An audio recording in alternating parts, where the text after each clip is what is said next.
Hello students, Rajiv tutor maths class में स्वागत है। आज हम लोग क्लास 12 मैथ्स 3D ज्योमेट्री का कुछ most VVI objective question session 2 में 10 ऑब्जेक्टिव क्वेश्चन करने जा रहे हैं। वन बाय वन करके हम लोग इसको देखते हैं, ठीक है। और अपने बच्चों से यही कहना चाहेंगे, जो भी मेरे इस वीडियो को देख रहे हैं अंत तक जरूर देखें। काफी important question examination point of view से हम बना रहे हैं इस क्वेश्चन को, ठीक है।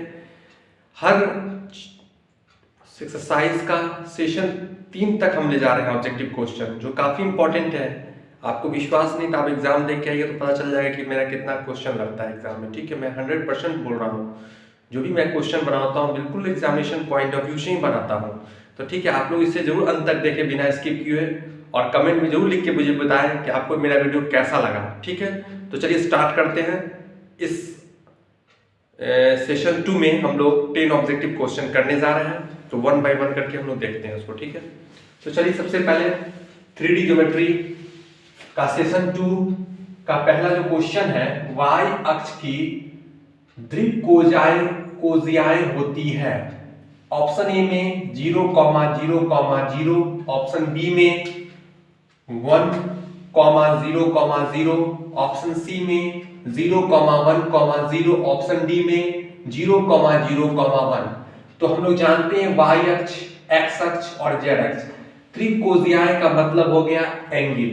तो x एक्सिस हुआ, तो x एक्सिस पे हम लोग जानते हैं L बराबर, जिस एक्सिस का बात करते हैं उस पर होता है 0 डिग्री, और y z उसका क्या होता है 90 डिग्री हो जाता है, ठीक है। ये जो होता है ये हो गया, जिस पर x एक्सिस पे 0 डिग्री का एंगल बनता है और दोनों उसके म्यूचुअली परपेंडिकुलर तो 90 90 हो जाएगा, ठीक है। तो cos 0 डिग्री का मतलब 1 0 0। ये x एक्सिस का क्या है त्रिकोणीय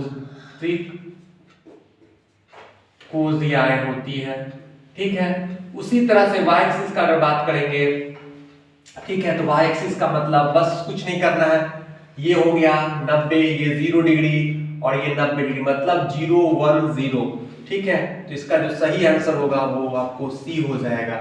इसी तरह से z एक्सिस का अगर बात करते हैं, z एक्सिस का बात करते हैं तो 0, 0, 1 हो जाएगा, ठीक है। चलिए अगला क्वेश्चन की तरफ हम बढ़ते हैं।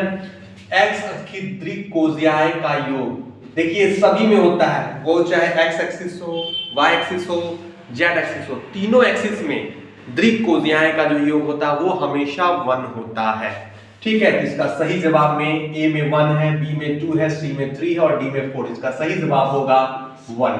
ये x एक्सिस पे है, y एक्सिस पे भी 1 होगा, z एक्सिस पे भी 1 होगा, ठीक है। चलिए क्वेश्चन नंबर 3 की तरफ बढ़ते हैं। बिंदुओं 2, 3, 4 और 8, -3, 8 को मिलाने वाली रेखाखंड के मध्य बिंदु के नियामक हैं। तो क्या होता है कि इसको जोड़ के 2 से भाग दे देंगे, 2 में 8 से जोड़ेंगे 10, 10 में 2 से भाग देंगे तो 5, ठीक है। उसी तरह से 3 में -3 जोड़ के तो 0 हो जाएगा, 0/0 तो 0 हो जाएगा, ठीक है। फिर 8 में 4 से भाग देंगे 12, 12 में 2 से भाग देंगे तो 6। ऑप्शन ए में है 10, 0, 12, ऑप्शन बी में 5, 6, 0, ऑप्शन सी में 6, 5, 0, ऑप्शन डी में 5, 0, 6। तो इसको जोड़ना है, 8 में 10 में 2 से भाग दे देंगे, 3 - 3 0/2 हो जाएगा, 4 में 8 से तो 12/2 हो जाएगा, काट दीजिए तो क्या हो जाएगा 5 0 6। इसका सही आंसर हो जाएगा डी, ठीक है। चलिए क्वेश्चन नंबर 4 की तरफ बढ़ते हैं।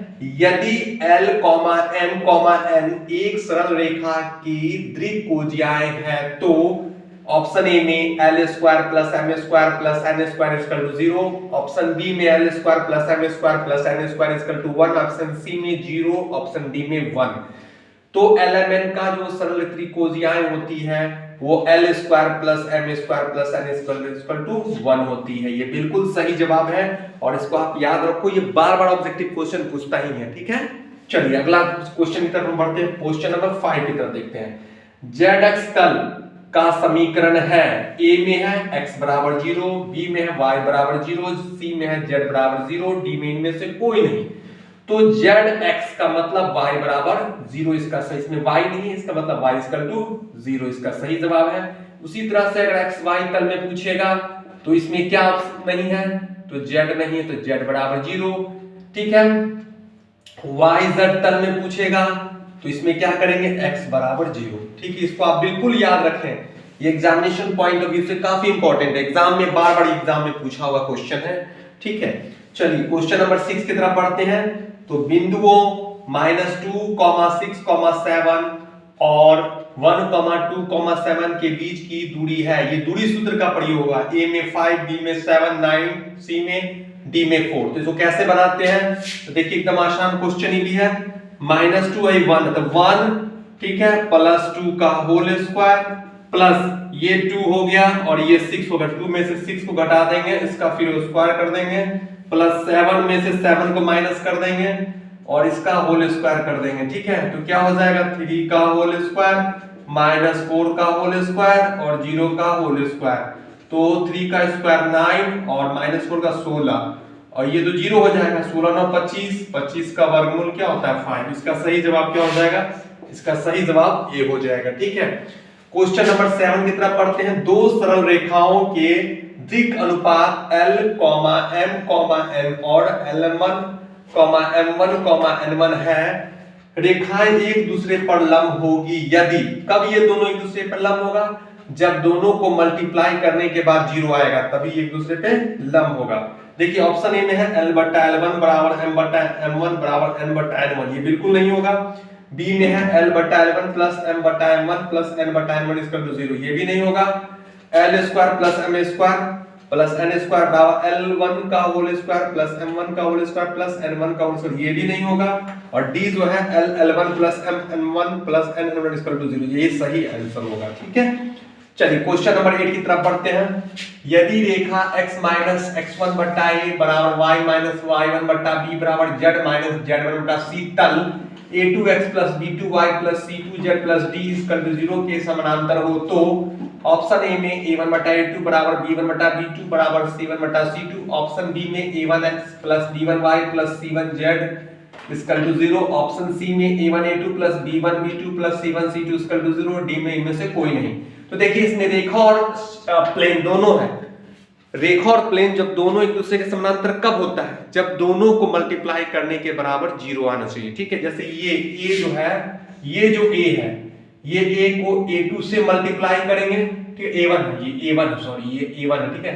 a1 को a2 से मल्टीप्लाई करेंगे प्लस b1 को b2 से मल्टीप्लाई करेंगे प्लस c1 को c2 से मल्टीप्लाई करेंगे और 0 के बराबर हो जाएगा, तो ये दूसरे के समानांतर होगा। इसका ऑप्शन सही सी होगा, राइट। चलिए क्वेश्चन नंबर 9 की तरफ बढ़ते हैं। बिंदु 2, 1, -1 से तल x - 2y + 4z = 9 की दूरी है। ऑप्शन ए में 13/21, बी में 13√21/21, सी में 21/13, डी में इनमें से कोई नहीं। इसका एक फॉर्मूला होता है, ठीक है। ये जो है इस तरह से बनेगा, ये इस पर परपेंडिकुलर हो रहा है, कहां से 2, 1, -1 से, तो ये इसको इधर ले आइए आप, x - 2y + 4z अब -9 = 0, d जो निकालते हैं हम लोग, ये x इस पर होगा, y इस पर होगा, z इस पे होगा, तो क्या लिखते हैं इसमें लिखेंगे तुम लोग 2 - 2 × 1 + 4 गुने -1 - 9 बट्टा में रूट अंडर इसका कोएफिशिएंट 1, 1 का होल स्क्वायर प्लस -2 का होल स्क्वायर प्लस 4 का होल स्क्वायर, तो क्या हो जाएगा 2 है, तो 2 हो गया -2 -4 -9, ये से तो कैंसिल हो गया। इसको क्या लिखेंगे हम लोग, तो 16 4 20 21 हो जाएगा, ये 13 हो जाएगा, 13/√21, तो √21 ऊपर कर देंगे, इसको 21 कर देंगे, 13√21/21, इसका सही आंसर क्या हो जाएगा, बी हो जाएगा इसका सही आंसर, ठीक है। चलिए क्वेश्चन नंबर 10 देखते हैं हम लोग। इसमें कह रहा है यदि रेखा x - 3/a बराबर y - 4/b = z - 5/3, रेखा x/5 बराबर y/3 बराबर z/2 के समानांतर हो, तो ऑप्शन ए में 5a + 3b + 2c = 0, option B में a/5 बराबर b/3 बराबर c/2, सी में 5a बराबर 3b बराबर 2c और डी में इनमें से कोई नहीं। ये जो है रेखा इसके समानांतर कब होगा, जब ये बट्टा ये बट्टा ये बट्टा ये, ठीक है, मतलब a बट्टा 5, b बट्टा 3 और c बट्टा 2, इसका सही आंसर क्या हो जाएगा? इसका सही आंसर b हो जाएगा। ठीक है, तो आज हम लोग इस वीडियो में कितना 10 क्वेश्चन किए। ठीक है, तो हम अपने वीडियो को यहीं समाप्त करते हैं, फिर नेक्स्ट वीडियो मिलते हैं। तब तक के लिए जय हिंद जय भारत। आप लोग मन लगा के पढ़िए क्योंकि आपका एग्जाम भी काफी नजदीक आते जा रहा है। ठीक है, चलिए, थैंक यू।